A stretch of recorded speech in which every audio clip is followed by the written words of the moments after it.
네, 다음은 원혜영 교수님 발표가 있겠습니다. 원혜영 교수는 초기 불교 공동체에 관한 연구로 연세대학에서 박사학위를 하시고 지금 동대 불교과에서 강연을 하시고 계십니다. 그런데 우리나라에서 산스크리트 불경을 해설하고 보시는 건 원 교수가 유일한 분이 아닐까 이렇게 생각해요. 그러니까 산스크리트, 이 고대 인도 범어로다가 불교를 해석하고 보시고 언어를 보시는 유일한 여성학자이기도 합니다. 이 양반 오늘 이분의 제목은 백성욱의 박사의 과학관. 백성욱 박사의 과학관. 과학관과 수행정신인데 백성욱 박사의 과학관과 수행정신.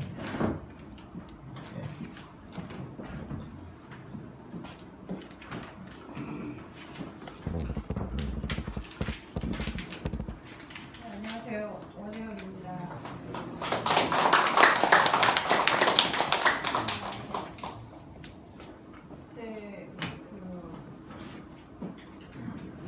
안 되던가요? 그래서 못 하셨나요? 목소리가 좀 작아요. 네. 목소리가 좀 작다고. 네, 지금 크게. 네, 저는 그 백성욱 선생님의 슬라이드를 먼저 시작을 하고요. 백성욱 선생님의 그 과학관과 수행정신에 관련돼서 그 논문을 쓰려고 했고 거기에 맞춰서 선생님들에 관련된 그 백성욱 선생님에 관련된 그 일괄적인 그 기각이나 이런 것을 앞서 많은 선생님들이 하셨을 것이라고 생각을 해서 이 백성욱 선생님의 그 논문 중에서 제가 특별한 걸 하나 발견했습니다. 전체적인 논문에서 이분의 그 과학적인 그 역량이나 지식이 그 과학자들 못지않게 굉장히 그 정확하게 알고 계시고요. 그 다음에 그 정확한 것에서 또 더 뛰어난 것은 그 불교와 아주 직접적으로 연관돼서 알고 계시고 있다는 것을 이제 그 논문 하나를 보고서 그 전체적인 논문이 다 과학에 관련된 특히 우주 지금 굉장히 그 유명하고 지금 굉장히 그 선풍적인 유행인데 어떻게 그 당시에 이런 논문을 쓰셨는지 참 놀라기도 했습니다. 그래서 이분이 전체적인 그 대우주, 소우주, 그 다음에 인간, 그러니까 핵심적인 그 핵심을 얘기하자면요, 우주가 행성이 궤도를 돌고 있는 것과 마찬가지로 인간의 본성도 그 같은 궤도를 돌고 있다. 그것이 이제 깨달음과 수행 정신, 그것의 그 목표이고 그것의 그 궤도를 벗어나면 자기 인간 본성에서 벗어나고 그 우주의 행성이 그 궤도를 벗어나서 이탈하면 그 이제 우주의 그 이제 뭐 해성처럼 폭발하거나 충돌하거나 이렇게 되기 때문에 그 일명 말하자면 불교의 본각에 관련된 것을 정확하게 우주와 연결을 시키셨는데 또 하나 특히 특별한 점은 저희는 대우주, 소우주 이렇게 이제 구분을 하죠. 인간이 그러니까 멀리 있는 목성, 해왕성 이런 걸 구분해서 대우주를 얘기하고 소우주는 이제 백성욱 박사님도 얘기했지만 원자, 분자 뭐 이렇게 뭐 고체, 기체 아주 극 단위의 그 극미 같은 것을 얘기하시는데 우리 인간은 대우주와 소우주를 보는 그 관점이 있어요. 근데 과학적으로 대우주와 소우주는 그 우주에 관련돼서 같은 일맥상통하는 것인데 인간만이 대우주, 소우주를 구분한다는 것을 이분의 논문을 통해서 제가 느꼈습니다. 그래서 대우주에 관련돼서 이분이 먼저 과학적으로 얘기를 하시고요. 소우주에 얘기하시고 인간에 관련돼서 얘기를 하셨습니다. 백성욱 선생님의 그 대우주에 대한 생적 준칙과 인류의 생적 준칙이라는 논문에 천착해서 여기 아주 집중적으로 얘기를 하게 될 것이고요. 이 대우주의 기본적인 원칙과 인간의 기본적인 원칙을 상관 연동시킨 것으로 과학관과 수행자 정신이 기본적인 토대가 거의 같다는 것을 이 논문을 통해서 제가 알게 됐습니다. 그래서 이 대우주의 생적 준칙과 인류의 생적 준칙이라는 논문은 백성호 박사님의 우주학에 대한 일반적인 지식을 우리한테 이야기하고요. 이 대우주와 소우주란 개념이 특히 철학 불교 분과에서 처음으로 제가 알기로는 소개된 것을 보이고요. 불교에서의 신과 인간 그리고 우주를 논한 것이 있다면 초기 불교의 그 3개 육도의 세계관에서 출발해서 대승경전의 화엄이나 불성문에서 자연과 우주를 인간에게 접목시키는 시도가 있었다면 이분은 직접적인 과학을 통해서 천문학에 관련된 태양계, 은하계, 항성계를 지면에 거론하면서 그것이 일정한 궤도를 돌아가는 법칙을 우리한테 인식시킨 논문이고요. 그래서 인류도 한결같은 본성을 가지고 있어서 같은 궤도를 돌고 있다는 것을 저희한테 알려주는 아주 놀라운 논문이라고 할 수 있습니다. 유비적으로, 운유적으로 얘기하셨지만 직접 그렇게 저희 현대 학자들이 말하듯이 이렇게 이와 같으니 비슷하니 운유적으로 이렇게 연결하겠다 이런 말씀은 없으셨지만 그 논문 전체의 흐름이 은유적이고 유비적으로 우리가 아주 백성욱 박사님의 대우주와 소우주를 어떻게 설명하고 인간의 본성이 어떻게 얘기를 하고 있는지 알 수 있습니다. 이 그 발표문에서 붉은색은 그 백성욱 박사님의 논문이고요. 이제 검은색은 제가 이제 그 커미트 혜성이라는 그 과학자의 논문이 책을 제가 예전에 오래전에 읽었는데 이 책을 그 연결시키지 않을 수가 없었습니다. 너무 같은 거, 꼭 주석서처럼 얘기를 하셨기 때문에 근데 백성 박사님 대우주라면 우리 육안으로 볼 수 있는 오직 기계, 지금 말하면 뭐 이제 뭐 망원경 같은 거를 얘기하시는 것 같아요. 그래서 우리 한계에 들어오는 것을 지정한다. 예를 들면 천문학에서 이야기하는 태양계, 다시 말하면 그 한계의 중심점을 두고서 주위에 많은 유성에 운회하는 것이고 다시 많은 태양계들이 모여서 한계의 점을 두고서 각각 운회하는 것을 은하계라고 한다. 이렇게 하시고 그 은하계가 모여서 한계의 중심점을 두고서 각각 일정한 한계에서 운행하는 것을 항성계라고 한다. 그래서 이러한 비교 사례가 얼마나 관계한지 아직 학술적으로 알기 어렵다. 그런데 그때 벌써 이거를 학술적으로 지금 이 논문이 옛날 논문이라고는 전혀 생각하지 못할 이야기를 하셨어요. 그래서 백수홍 박사는 시간이나 공간이 멀다, 가깝다, 높다, 낮다 하는 이런 모든 우리의 관념이 만들어낸 토대는 장난이고 그러니까 소우주, 대우주도 사실상 우리의 관념에 의한 장난이라는 거예요. 우리의 기억에 의지한 경험이 일으키는 착각의 찌꺼기에 불과하다면서요. 각 개체의 자기 생각이지 우주 만물 전체의 그 형태는 아니다라고 주장을 이끌어 가시면서 대우주란 개념이나 소우주란 개념도 우리의 관념일 수 있다. 우주를 바라보는 관념은 우리 안에 있다. 이런 걸 이제 얘기해 주신 것 같아요. 그러면서 백성욱 박사님은 칸트를 인용해서 이 우주는 우리를 내놔버린 것이지 우리에게 주어진 것은 아니다. 이렇게 말씀하시고요. 또 우리 우주 자체는 우주 자체로 있는데 오직 보는 자에 의지하는 관념에 따라 달리 보인다. 이러면서 대우주와 소우주를 단순하게 이제 과학적인 서술을 통해서 이야기를 하지만 이제 불교적인 이야기를 끌어내셨죠. 백성 박사는 대우주를 근현대적인 과학적 경지에서 서술해서 우리가 보지 못하는 세계를 우리 관념 안에 넣게 했고요. 그다음에 대우주와 그 케플러의 그 주장을 통해서 우주 과학이 가지고 있는 일관된 형식을 살펴볼 수 있습니다. 같은 궤도를 돌리는 행성이라는 거죠.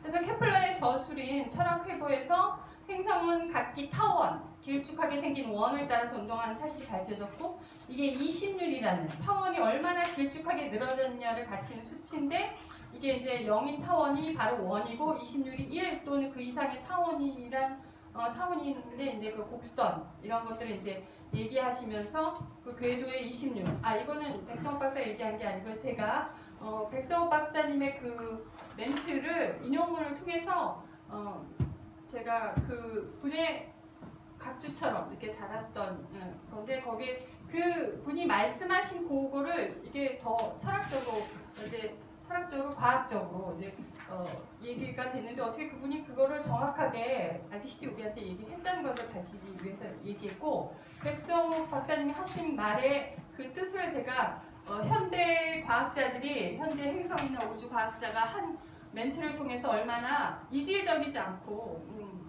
더 이렇게 통하는 그 맥락이 있기 때문에 설명을 하지 않을 수가 없습니다. 그래서 지구의 그 원 궤도를 돌는 천체는 태양과 늘 같은 거리에 있어요. 일정한 규칙을 이렇게 거리감을 두고 그래서 천체가 어디에 있는가에 따라서 태양의 거리가 변함이 없어요.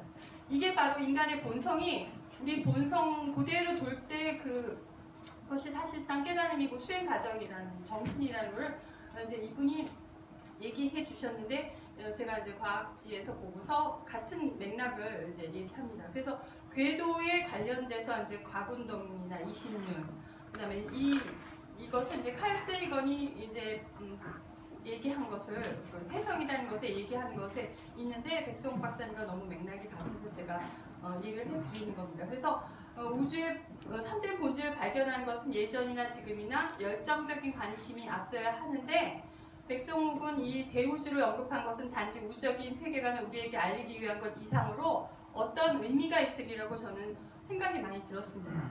특히 그는 그 한계의 중심점을 놓고 그것을 둘러싸고 운행하는 그 모습을 굉장히 인상적으로 봤던 것 같아요. 그래서 우리한테 그 지면을 통해서 논문을 내신 것 같아요. 그래서 백성 박사는 기계를 언급했고 그 기계는 이제 우리가 지금 알기에는 망원경으로 먼 거리를 볼 수 있는 우주를 주목하게 하고요. 그 다음에 응축된 별들이 은하계 개념을 처음으로 내놓은 사람은 라이트였는데 그 라이트가 말한 그 우주의 독창적 이론이 바로 그 태양계 축척 모형을 그리는 그 아름다운 그림으로 되어 있고 궤도가 축척상이 궤도가 그 축척상으로 보아서 얼마 되지 않은 것처럼 먼 거리에 있는 것도 우리가 가시적으로 이렇게 볼 수 있는데 사람들은 그 당시에 충격을 받았는데 백성욱 박사님의 그 문구도 사실상 우리가 그 당시 때 그 논문을 인식하지 못했을 것 같아요. 지금 현재는 이게 그 칼세이건이 한 말과 같기 때문에 우리가 그걸 인식을 하겠지만 그 당시에는 잘 알지 못한다 뭐 이런 이제 그분의 멘트에 따르면 그 당시 때 그 논문이 주목받지 못했을 것이라 생각이 듭니다. 그래서 백성욱 박사가 말하는 운해는 자연 따위가 규칙으로 돌아가는 것을 말해요. 이 케플러가 말한 가군동이나 라이트가 언급한 우주 세계의 운해를 언급하는 것과 거의 동일합니다. 그분이 아셨다는 거고요.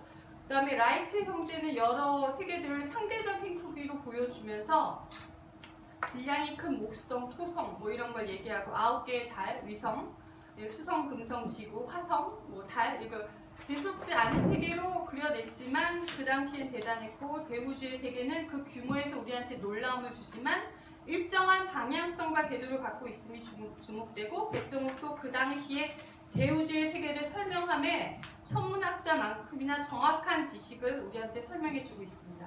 그렇다면 더 나아가서 백성욱 박사는 소우주를 어떻게 가리켰냐 하면은 그는 소우주란 이 우주를 건설하는 재료라 이렇게 말씀하시면서 분자, 원자, 전자, 공기다 이렇게 말씀하고요. 분자라는 것은 물질을 구성하는 재료이니 액체나 기체, 고체를 막론하고 구성된 것이라 그 형체를 보자면 물리학적인 그 영도를 세는 기점이 되는 자리에서만 정지 상태를 온전하게 잘 지켜야 하고 그 외에 유동된 것을 볼 수 있다. 그러면서 그 일정치 아니하지만 10개 내지 1000여 개의 원자로 조직화됐다. 이렇게 말씀하셨어요. 그 다음에 보통 기계에 의해서 그 기체 중에 유종 상태를 본다면 그 논문에는 찍짝 이렇게 하셨는데 제가 보기엔 아마 그게 지그재그를 얘기하시는 것 같아요. 그래서 그 형식으로 행하는데 1초에 30만 킬로미터를 역행한다.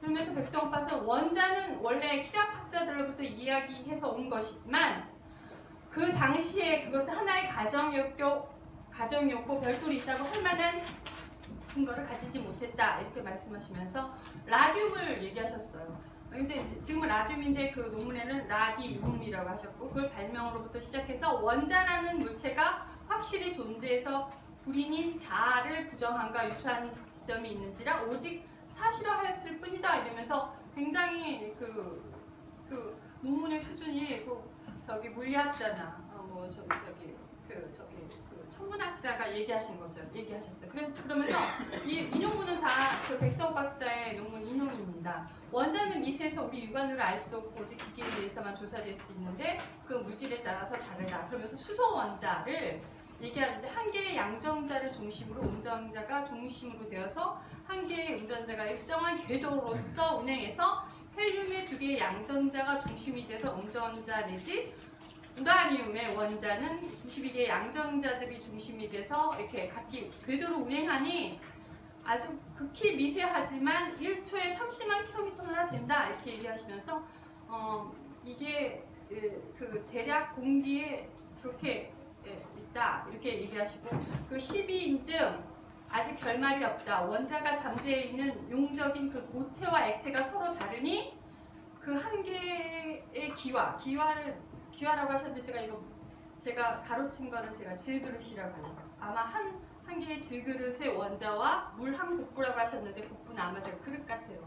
그래서 그 그릇의 원자 수는 서로 같다고 대략 1조를 셈한다 이러면서 이제 원자의 분석한 결과가 효과인즉 얘는 별 문제이기에 간략하기로 한다 하시면서 그 아주 세밀한 원자 분자가 어떻게 됐다는 것을 이야기를 정확히 하셨어요. 그래서 꼼꼼하게 이제 대우주와 소우주를 아주 미세한 세계는 끝없이 미세하고 우주라는 것은 아주 거대한 세계가 펼쳐진다 이렇게 말씀하시면 소우주를 분자, 원자, 전자, 공기로 이렇게 얘기하시고요.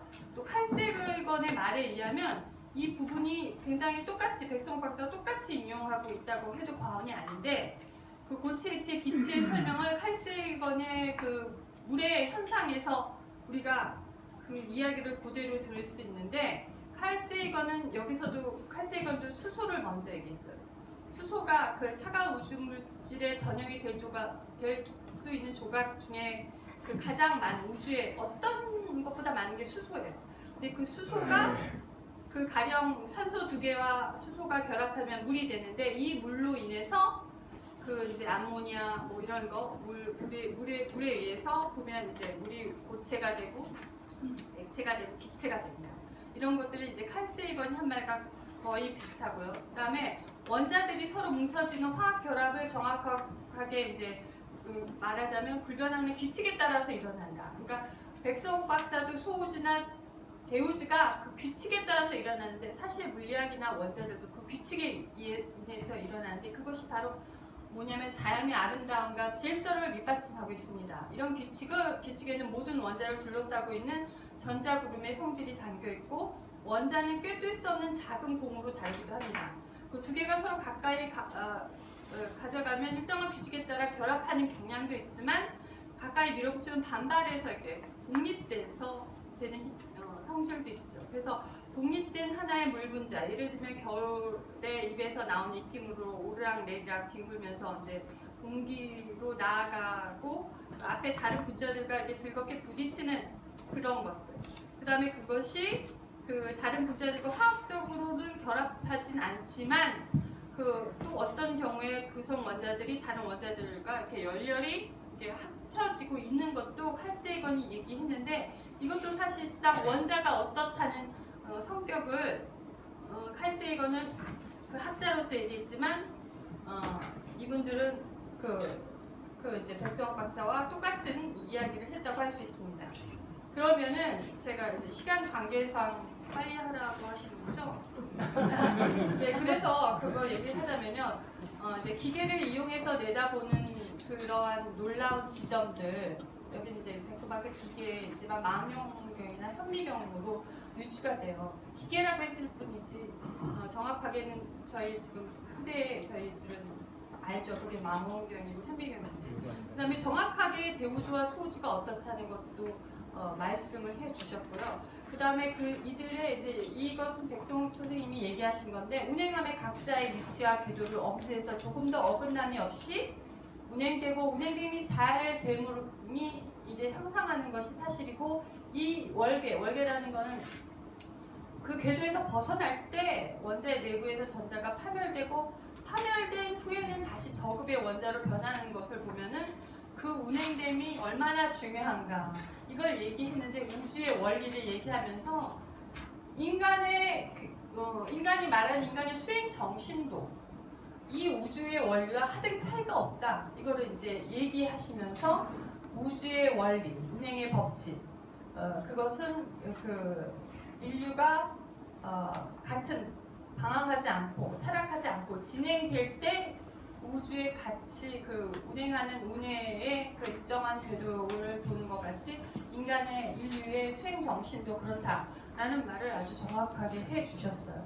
그래서 저는 사실상 그 인류문화사 특강에서 간헐적으로 백수옥 박사가 말한 과학관에서 그분이 어쩜 이런 얘기를 이렇게 아셔가지고 이렇게 첫 번째 논문이나 이제 각각의 논문에 이렇게 인용을 하셨나 이랬는데 이 논문을 보고 놀라운 거는 너무 과학과 정확한 일치를 보이셨기 때문에 우리가 이제 본래 면목이라고 해서 그 깨달음이 별게 아니다라는 것을 백승호 선생님이 이제 얘기하셨어요. 별게 아닌 게 아니지만 인간의 본성이나 우주의 궤도를 이렇게 일정하게 돌듯이 본래 면목도 일정하게 인간의 본성 그대로 유지한다면 우주의 원리와 같지 않을까 이렇게 생각이 듭니다.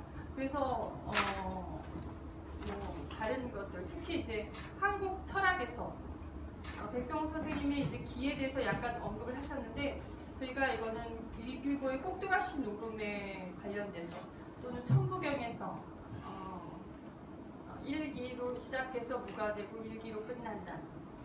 그렇지만 기는 응집됐다가 다시 사라지고 이걸 반복하는 자연관. 그러니까 생사관인 불교에서 말하는 윤회같이 이 기가 흩어졌다가 모였다.